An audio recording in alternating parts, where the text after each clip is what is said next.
भाव से कहना पड़ेगा जय श्री कृष्ण। કુંતાજીની ભક્તિ છે, એને આપણે મર્યાદા ભક્તિ કહીશું. એક ક્ષત્રિય કે કોઈ પણ દુનિયાનો મર્યાદાવાન માણસ હોય અને એ ભક્તિ કરશે તો કેમ કરશે એ આપણે કુંતાજી પાસે શીખવી પડે.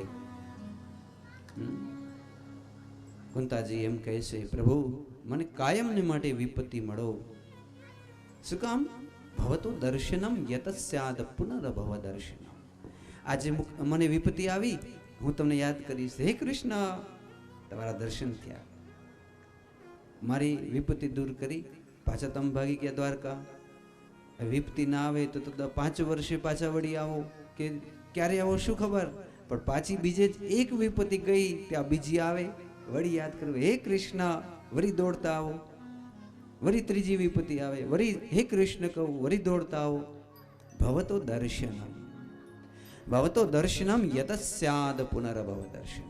મને વારંવાર તમારા દર્શન થાય એટલા માટે.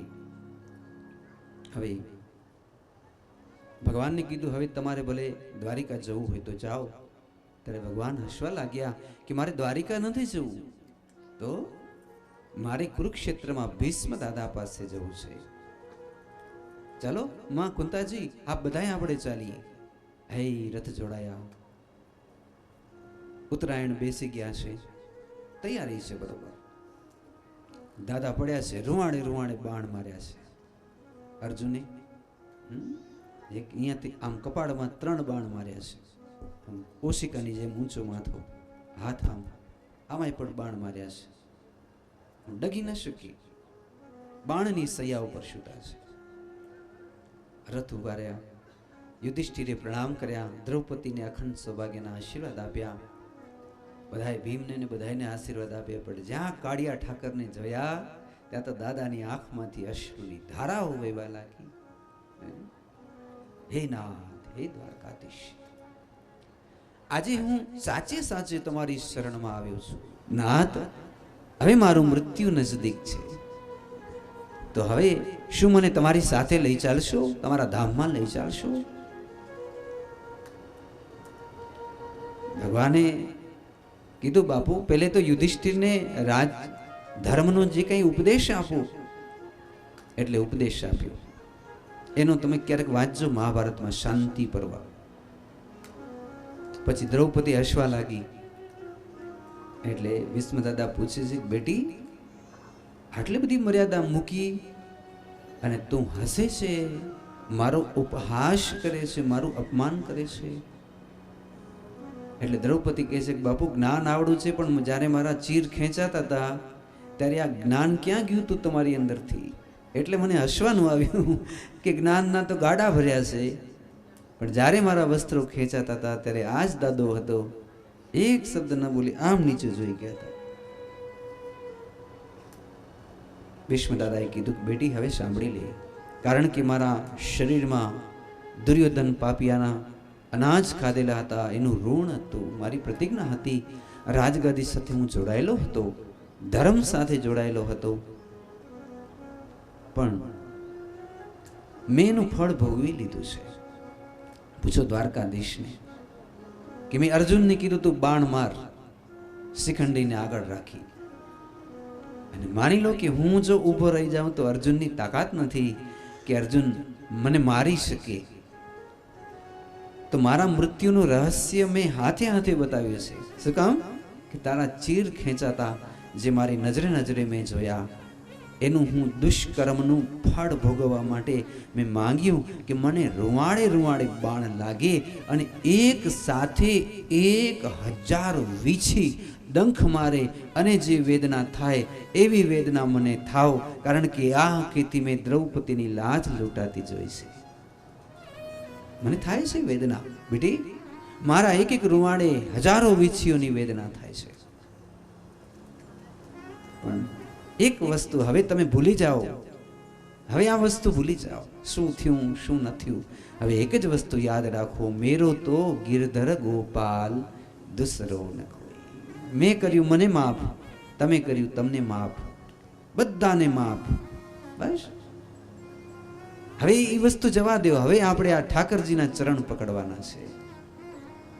અને પછી ભગવાનને કીધું તમે સામે ઉભા રહ્યો. એટલે ભગવાન ચરણ પકડી ભીષ્મ દાદાના આમ ઉભા રહ્યા. ત્યારે ભીષ્મ દાદા કહે છે મારા પાપિયાના ચરણ ક્યાં પકડો છો તમે? ત્યારે ભગવાન એમ કહે છે કે કોણે કીધું?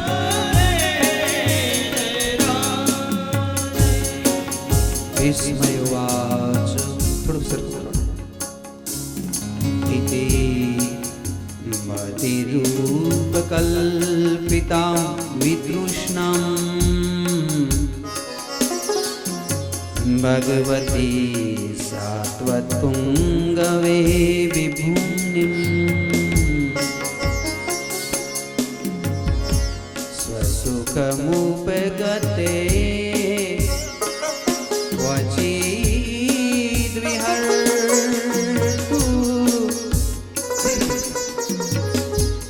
પ્રકૃતિ મુપેયુષી યદ પ્રવાહ.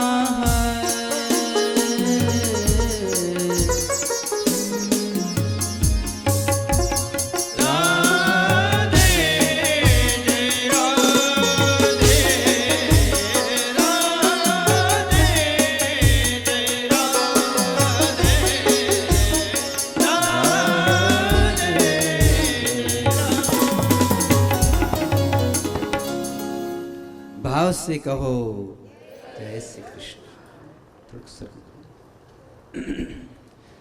जय श्री कृष्ण, जय श्री कृष्ण.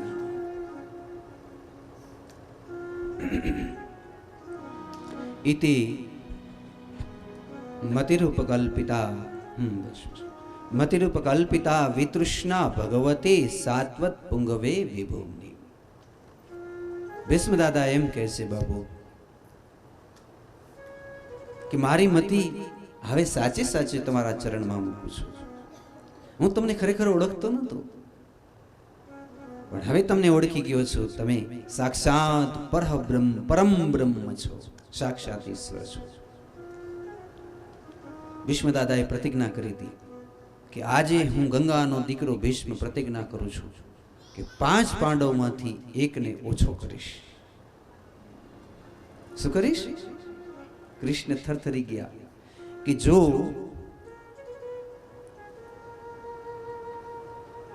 આ દાદાએ સંકલ્પ કર્યો તો નક્કી આ 5 માંથી એકને ઓછો ચોક્કસથી કરશે. ભગવાન ઓછો થવા દે? પછી દ્રૌપદીને કીધું કે સાંજના સમયે ચાલો આપણે ત્યાં જઈએ જ્યાં ભીષ્મ દાદા આમ બેઠા હતા તંબુમાં. દ્રૌપદી આગળ આગળ, પાછળ ભગવાને પણ સાડી પહેરી છે, ઘૂંઘટો કાઢી પાછળ આમ ભગવાન પણ હાલે જાય. ભાલાવાળા પૂછે, એ દ્રૌપદીજી આ કોણ છે? આ કે એ મારી સાહેલી છે. એટલે અંદર જવા દીધા. ભીષ્મ દાદાને પ્રણામ કર્યા. ભીષ્મ દાદાએ કીધું જા બેટી, તારો ચૂડીને ચાંદલો અખંડ ને અમર રહો, અખંડ સૌભાગ્યસ્તુ. આમ આશીર્વાદ આપ્યા. એટલે દ્રૌપદી પૂછે છે કે બાપુ, હમણાં તમે સવારે જે પ્રતિજ્ઞા કરી કે 5 પાંડવમાંથી એકને ઓછું કરીશ, અને અત્યારે એમ કીધું કે અખંડ સૌભાગ્ય, જો 5 માંથી એક ઓછો થઈ જાય તો મારું અખંડ સૌભાગ્ય ક્યાંથી બચે? હવે 2 માંથી એક પ્રતિજ્ઞા સાચી કરો. ત્યારે ભીષ્મ દાદા કહે છે આ કામ નક્કી કાળિયા ઠાકરના છે. કાળિયા ઠાકરની સુગંધ આવે છે. ક્યાં છે? હા બેટા, પણ સાડી પહેરીને આવ્યા છે ને એટલે શરમાય છે.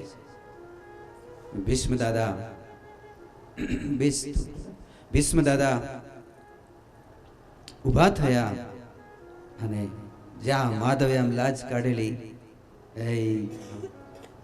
લાજ ઊંચી કરી ચરણમાં પડી ગયા છે. અને એમ કહે છે કે દ્રૌપદી, જેનો રક્ષક દ્વારિકાધીશ હોય, એટલે પિયાના જેવો કરો કરો સંભળાય, થોડુંક વોલ્યુમ સેજ ઊંચું કરો, થોડુંક ઊંચું કરો.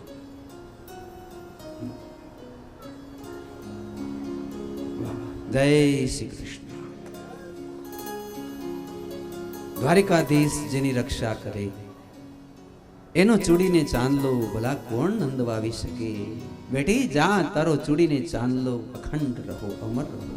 અને મેં જે પહેલી પ્રતિજ્ઞા કરી હતી 5 પાંડવોમાંથી એક ઓછો કરીશ, એ હું મારી મિથ્યા કરું છું.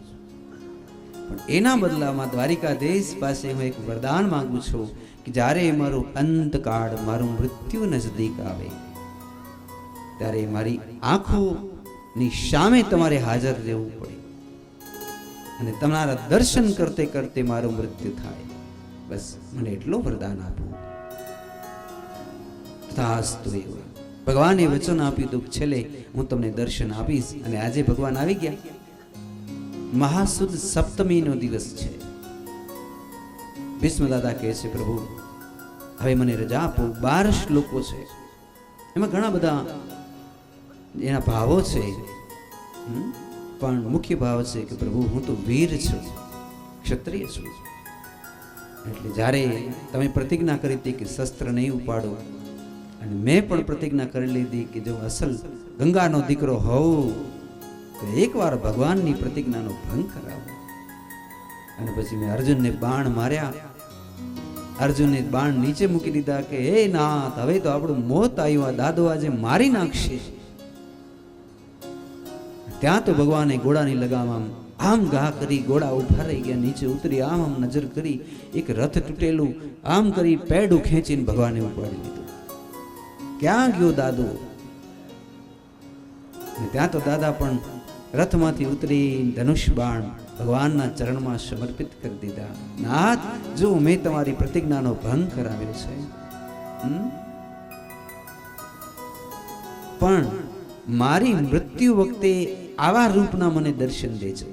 મુરલી વગાડતા નહીં, પણ વાર વેર વિખેર હોય, હાથમાં ચક્ર હોય, આંખો લાલ ગુમ હોય, એક વીર જેવા આમ શીના છાતી આમ ફટાફટ તાણેલી હોય અને રૂવાડા ઊભા હોય, અને એવી ક્રોધિત અવસ્થા ભગવાનની હતી. તો ભીષ્મ દાદા કહે છે, મને બધાય રૂપ ગમે છે, પણ હું વીર છું એટલે મને તમારું આ સ્વરૂપ વધારે ગમે છે.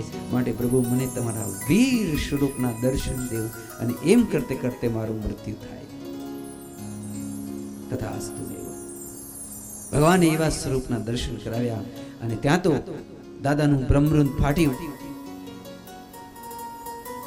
એ કથા પણ આપણે આગળ જોઈએ. બ્રહ્મરુંદ ફાટ્યું અને વિમાન આવ્યા. વિમાનમાં બેસી અને દાદા વૈકુંઠ તરફ જવા લાગ્યા. ભાવ સે કહેના પડેગા જય શ્રી કૃષ્ણ. નહીં તો દાદાની ગતિ સ્વર્ગ સુધી જતી, કારણ કે સ્વર્ગના હતા દાદા, અષ્ટવસુમાંથી એક. વૈકુંઠમાં ન જઈ શકત, ગંગાના વલેને દીકરા હોય, પણ મળ્યા પછી ક્યાં જત? સ્વર્ગમાં.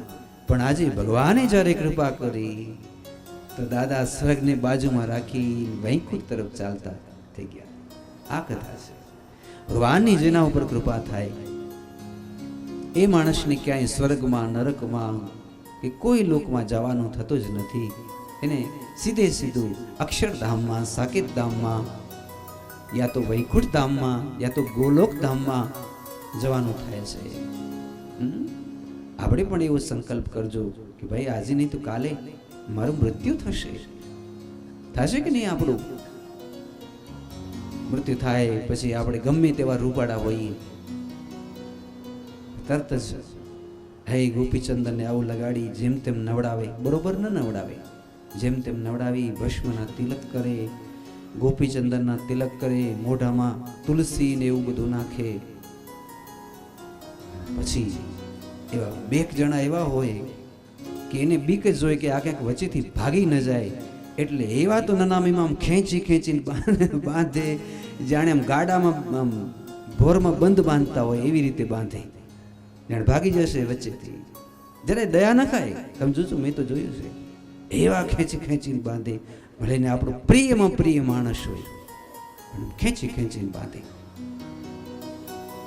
અને પછી ઘરના જ બધા સભ્યો એને ખંભે ઉપાડી અને કેવા લાકડા લે. ખરેખર તો લાકડા વાંસના હોવા જોઈએ. આપણી નનામી છે ને વાંસની હોય. વાંસ બીજી ક્યાંય ઉપયોગમાં નથી આવતો. જ્યાં તો ઝૂંપડીઓ બનાવવામાં આવે, યા તો સ્મશાનમાં આવે. અગરબત્તી ન કરાવાય કારણ કે અંદર વાંસ હોય. અગરબત્તી બારે કરાવાય ઘરની, મંદિરમાં ન થાય. જો અંદર વાસ હોય તો, જો દેવદાર હોય તો વળી કરી શકાય. એટલા માટે ભીષ્મ દાદાનું શરીર છૂટ્યું. હવે સાંભળીએ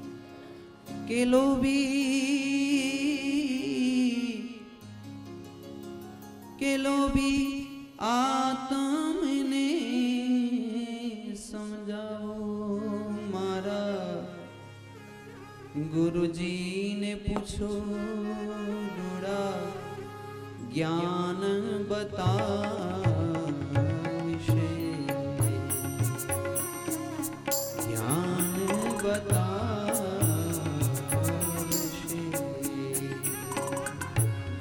જ્ઞાન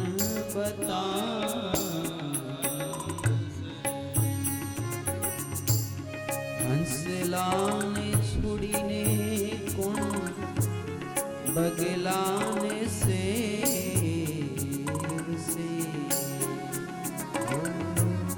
બગલાને બગલા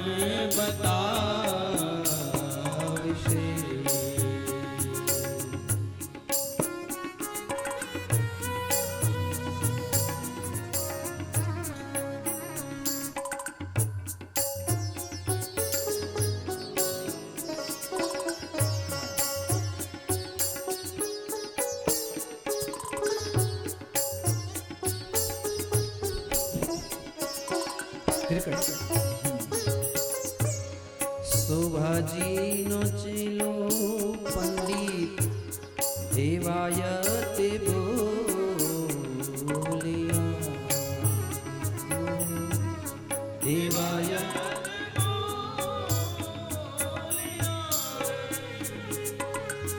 દેજો અમને સંતે ચરણમાં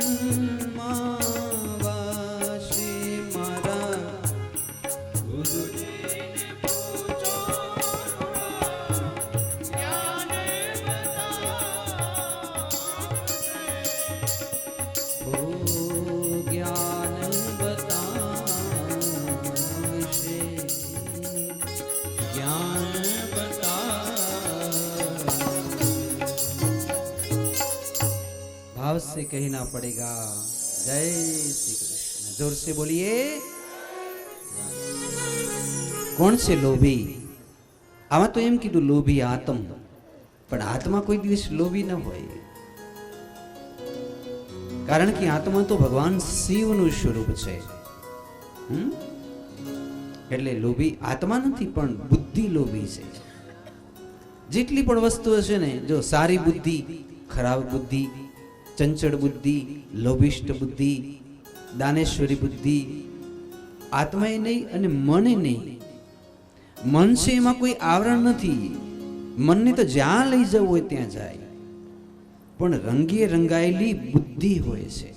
લોભિષ્ઠ બુદ્ધિ, પાપિષ્ઠ બુદ્ધિ સુધારવા જેવી હોય તો મન નથી સુધારવા જેવું, બુદ્ધિ સુધારવા જેવી છે. આવો હવે પરીક્ષિતનો જે જન્મ થાય એનો સાંભળીએ.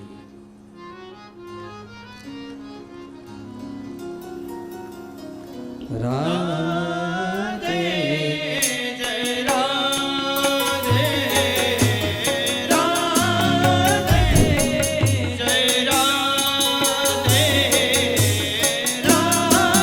રાધે જય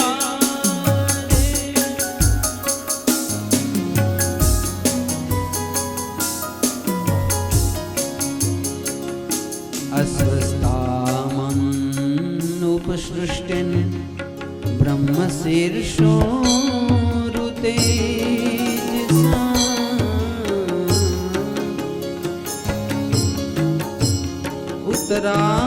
उत्तरायातो गर्भ ईशान जेवी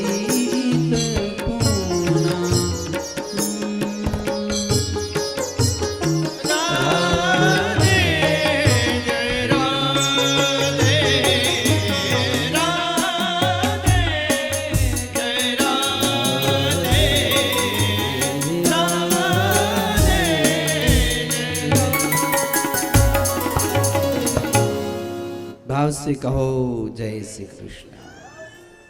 હવે તમને સરસ કથા કહું, પરીક્ષિત રાજાના અવતરણની કથા.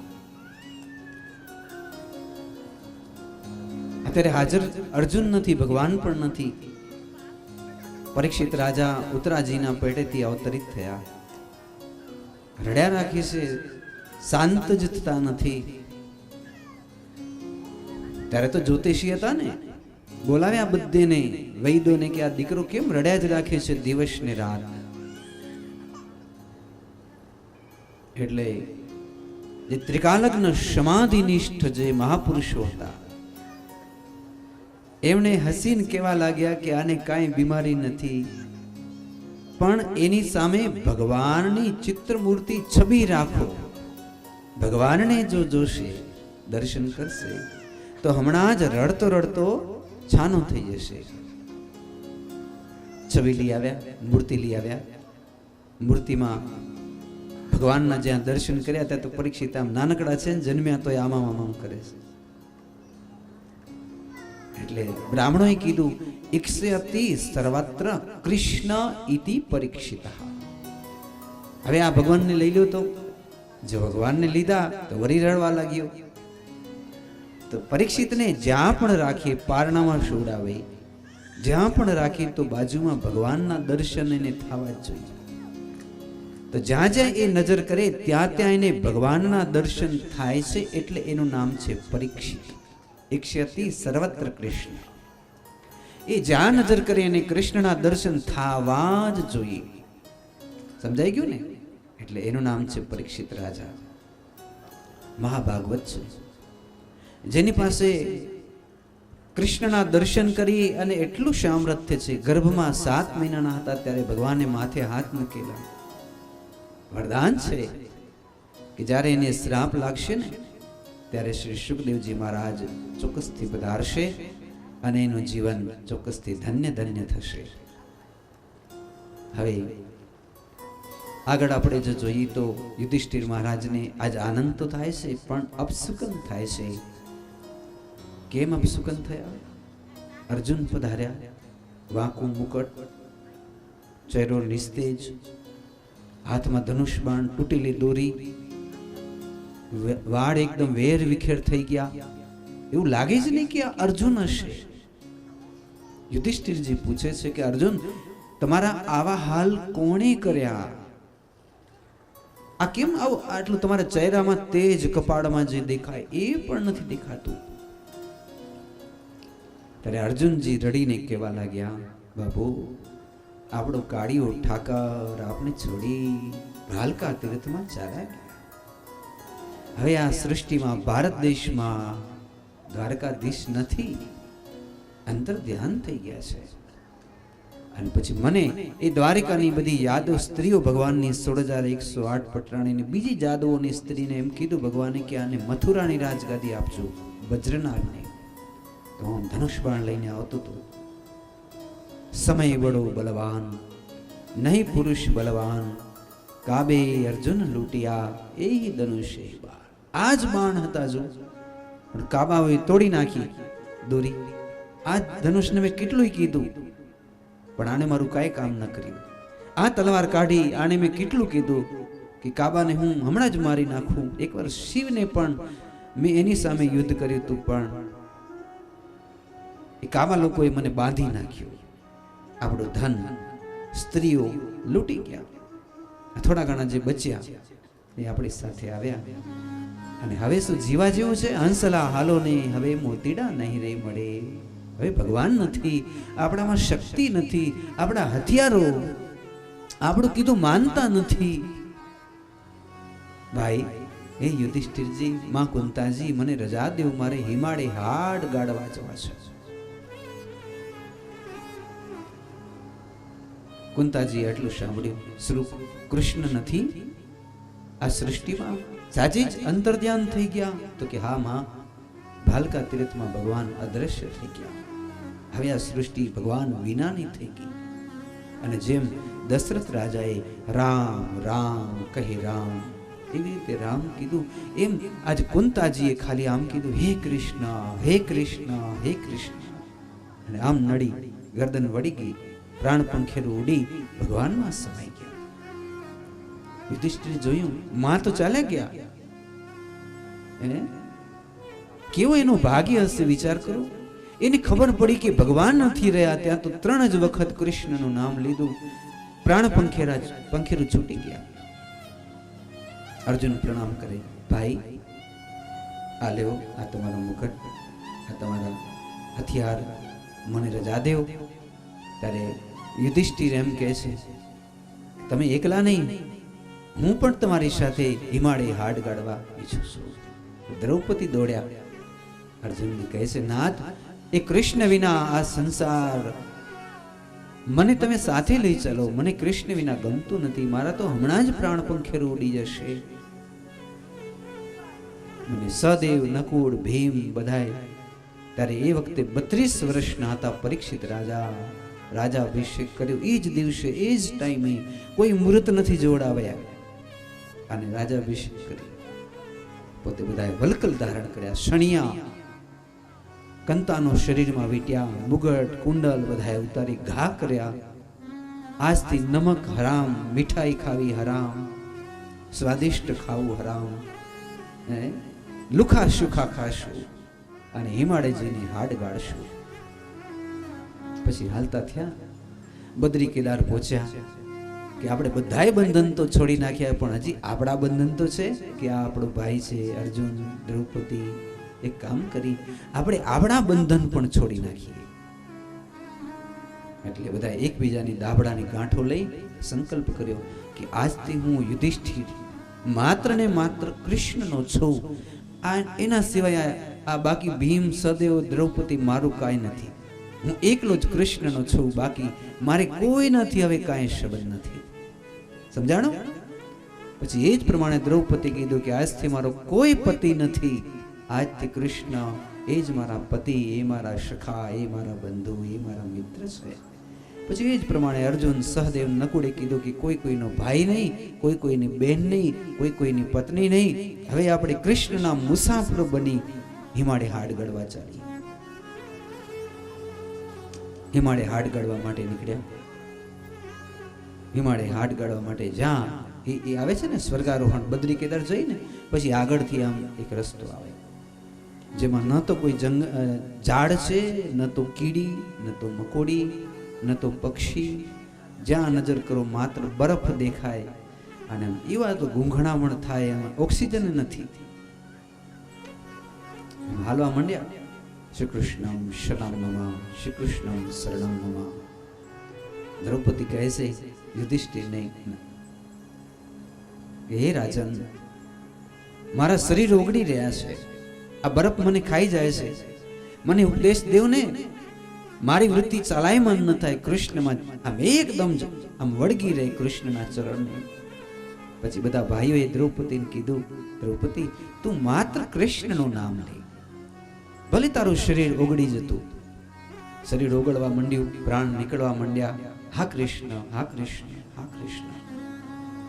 અને એટલી વારમાં તો એની અખંડ જ્યોતિ એના શરીરમાંથી નીકળી આકાશ તરફ ચાલવા લાગી અને મારા કૃષ્ણ ઠાકરમાં મળી ગઈ. સૌ પહેલા દ્રૌપદી, કારણ કે એનો પ્રેમ ભાવ બહુ જ હતો મારા ઠાકરજી પ્રત્યે.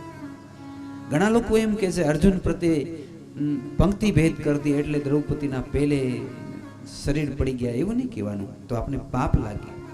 પણ એને ભાવ જ બહુ હતો ભગવાનથી, જેના વધારે ભાવ એનું શરીર પહેલા પડી ગયું.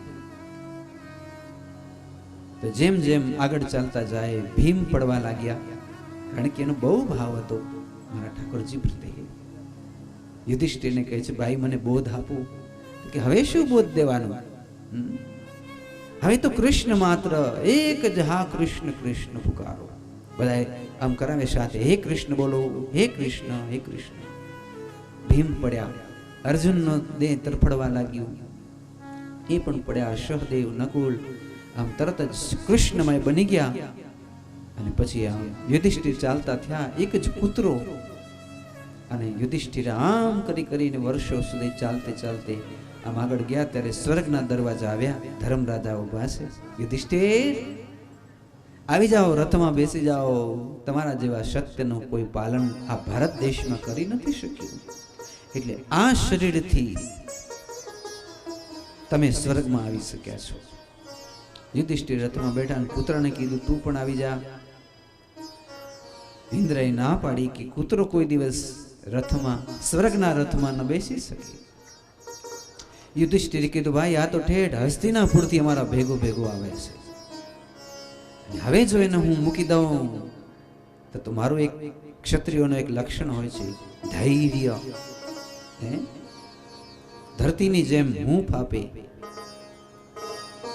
હું એને છોડી ન શકું. ઉતરી ગયા નીચે. ત્યારે ઇન્દ્ર કહે છે તમે પરીક્ષામાં પાસ થઈ ગયા. આ કૂતરો નથી, યમરાજા ધર્મરાજા પોતે જ છે. ઘણા માણસ સ્વાર્થી હોય ને તો બેસી જાય, કૂતરો ગયો ખાડમાં, આપણે શું. પણ આ તો ધર્મરાજા છે. એ કે મારે સ્વર્ગ નથી જોતું, પણ કૂતરો મારા ભેગો ને ભેગો રહેવો જોઈએ. કારણ કે 7 કદમ સાથે ચાલે. સંત સપૂત અને તુંબડા ત્રણે એક જ સ્વભાવ, તારે પણ બોડે નહીં એનો તાર્યા ઉપર ભાવ.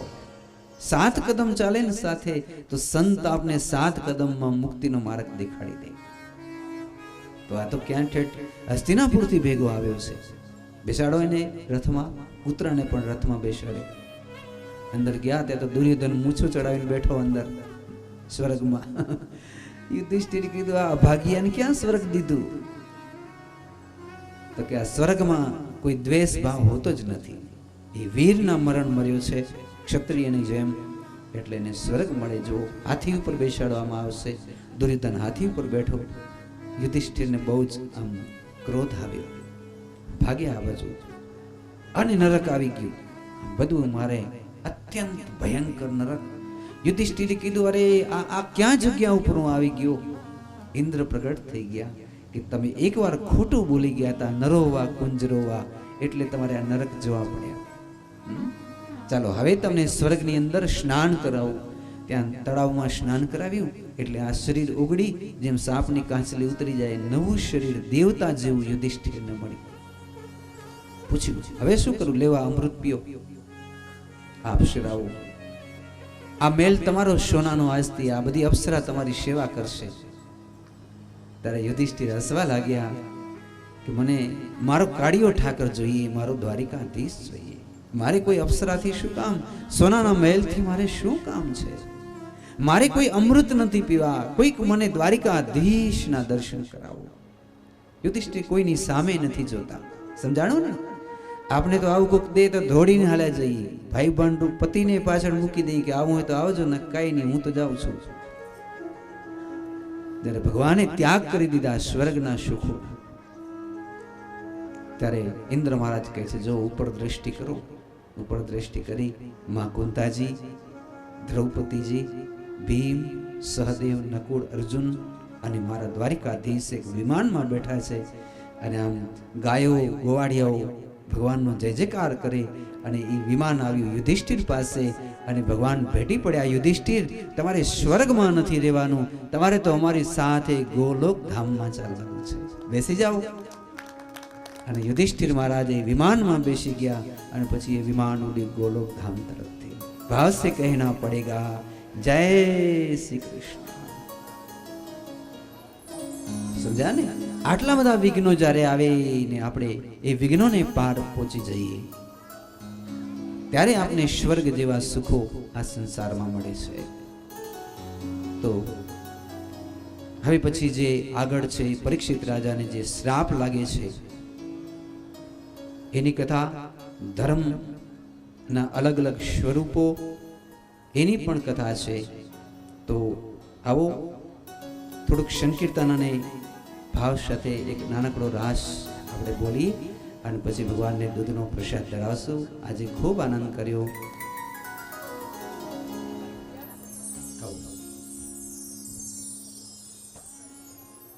અમે મૈયારા રે ગોકુળે ગામના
વિરાગાવે ગિરધરે ભાઈ વિરગાવે ગિરધરના ગુણ, ભાઈ વિરાગાવે ગિરધરના ગુણ, તમે જીત્યા ને હું હારી ઓ તમે જીત્યા ને હો હારી, ઓ તમે જીત્યા ને હું હારી મારા ગળો મેરી દિયો ને ગિરધારી,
तेरी नितान कुंवर आवता ये तो मुखे मोरली वगाड़ता मारे तेरी नितान कुंवर आवता ये तो मुखे मोरली वगाड़ता ये तो मुखे मोरली वगाड़ता ये तो मुखे मोरली बाल कृष्ण लाल की आज के रास महोत्सव की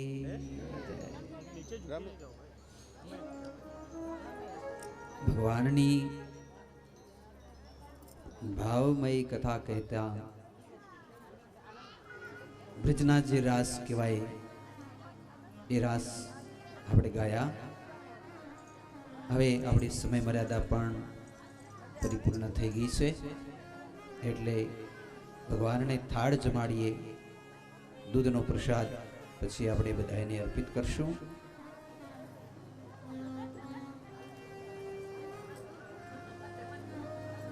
તો જરા ભાવથી કહો જય શ્રી કૃષ્ણ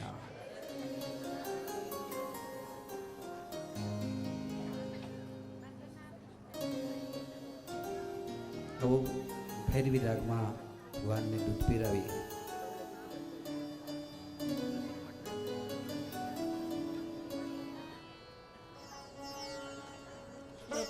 प्यारे आते क्यों नहीं हो आकर के बंसी मधुरी सुनाते क्यों नहीं हो मरता हूँ तड़पता हूँ जरा तो रहम खाओ काकुल का नाग दिल पे डसाना नहीं अच्छा रुक रुक के तान बंसी में बजा नहीं अच्छा त्रितालની સાથે ભૈરવીનાશ सुर ने शब्दों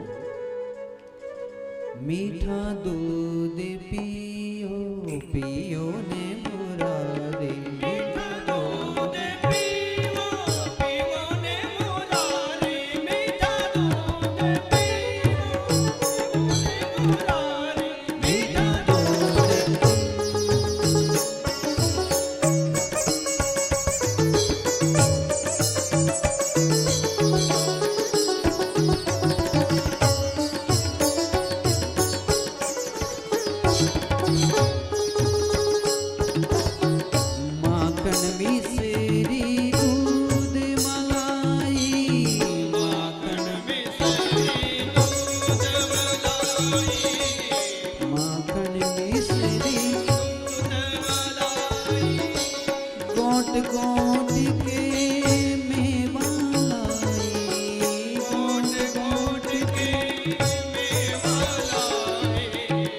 अपने हाथों से मैं पिलाई अपने हाथों से मैं पिलाई पियो प्रीतल गाई मीठा दूध पीवो पीवो ने मुरारी मीठा दूध पीवो पीवो ने मुरारी मीठा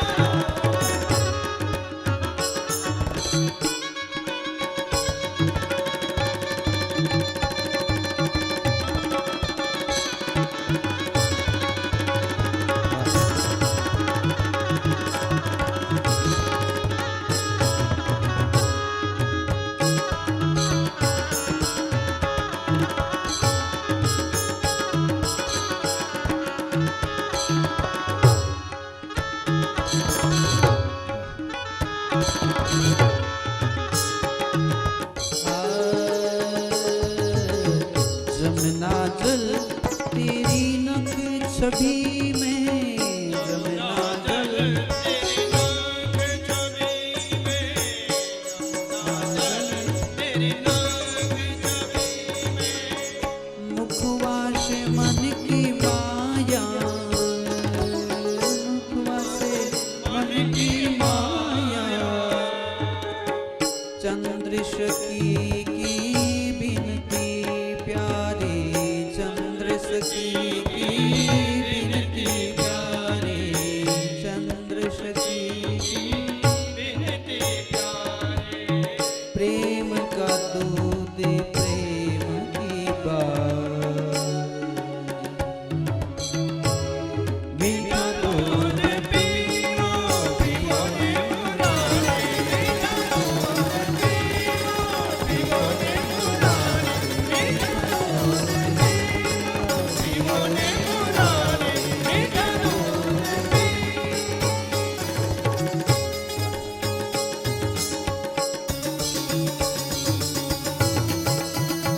भाव से कहना पड़ेगा जय श्री कृष्ण।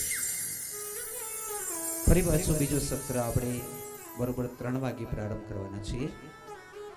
તો દૂધનો પ્રસાદ લઈ રસોડે પણ મહાપ્રસાદ તૈયાર જ છે. રસોડે પણ મહાપ્રસાદ ભાવથી લેજો અને બરોબર 3 વાગે બધા જ આવી જજો. બહુ જ રસીલી કથા ભગવાનની આપણે સાંભળશું અને સંભળાવશું. તો અત્યારે રજા આપશો અને જરા ભાવથી કહો જય શ્રી કૃષ્ણ.